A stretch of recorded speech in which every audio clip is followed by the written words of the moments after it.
Now you also have a very big family, right? Well, 5 still at home. Okay. So, and one that is off now. She's 23. So yeah, very large family, and she's the baby and probably the most spoiled of them all.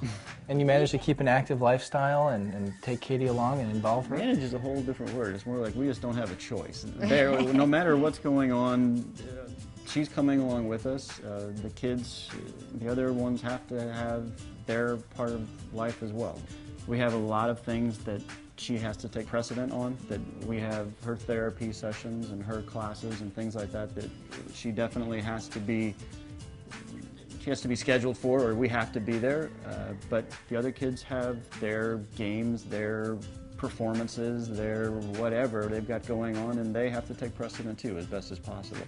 So Katy's probably been to a lot more baseball games, soccer games, musical performances that she would prefer to be a part of, but it's been that way since she was born. And I heard through your blog post that you had a therapy room recently done in your house? Yeah.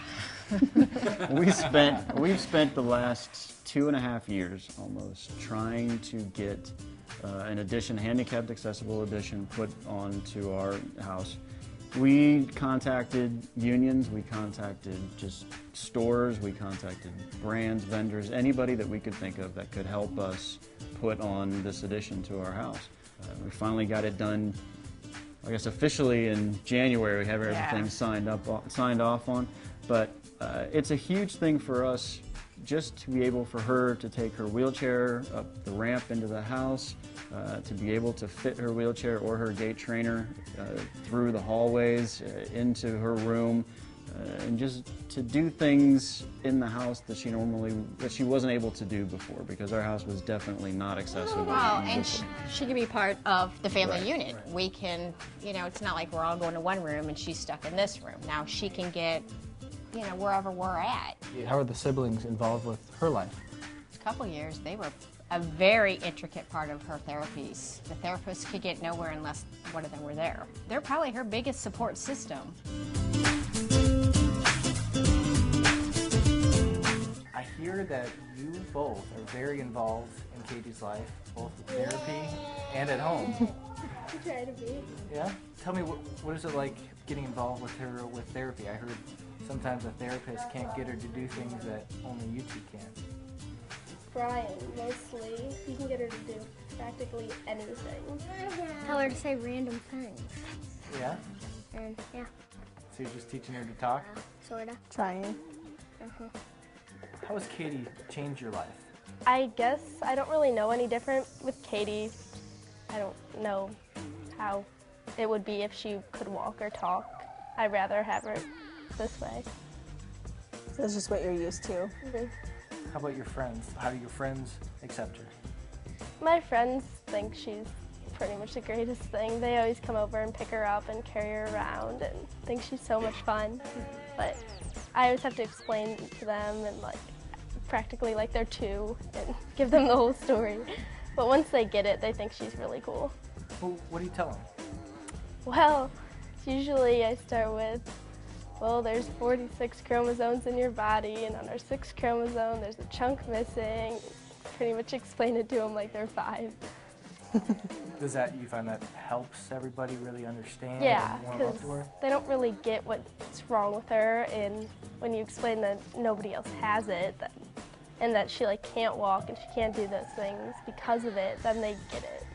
Are you very protective of her? Well, if something was gonna happen, yeah. So if someone was mean to her, would it make you mad? Yeah. Tell me, what kind of things have you taught your friends? Well, we taught most of my class sign language, so across the room, hold our hands up, signing and stuff. So they all know the alphabet now. Drives the teachers nuts. Do you feel that Katy gets more attention than you two? No, I don't at least. Do you? No, not really. No. She just kind of goes along with everything you guys do too. I think we give her a lot of attention. Well, thank you both for joining us. We really appreciate it, giving the sibling perspective. And thank you for watching. Be sure to comment below to let us know what you think. And tune in next week for our next episode.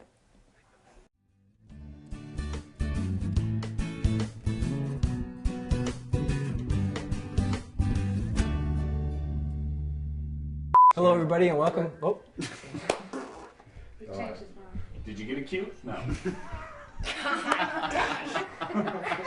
Be sure to comment below on the episode and let us know what you think. And stay tuned next.